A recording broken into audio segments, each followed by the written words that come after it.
Welcome to Sweet Life Beat Life. We hope this video helps.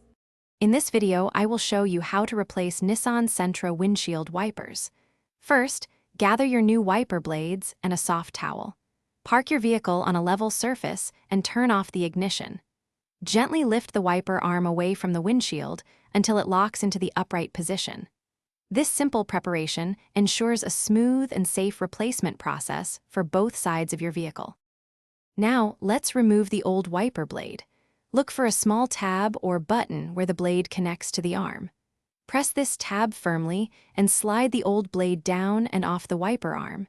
Be careful not to let the arm snap back onto the windshield. Placing a towel on the glass provides protection if the arm accidentally drops. Installing the new blade is just as easy. Take your new wiper blade and align its connector with the hook on the wiper arm.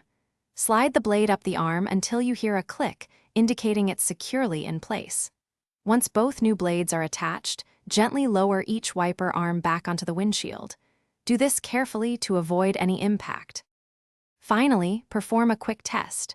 Turn on your vehicle and activate the windshield wipers with some washer fluid. Check that the blades make full contact with the glass and clear water effectively without streaking. For optimal visibility and safety, it's recommended to replace your wiper blades every 6 to 12 months. Enjoy your clear view. Thanks for watching. Consider subscribing if we helped you.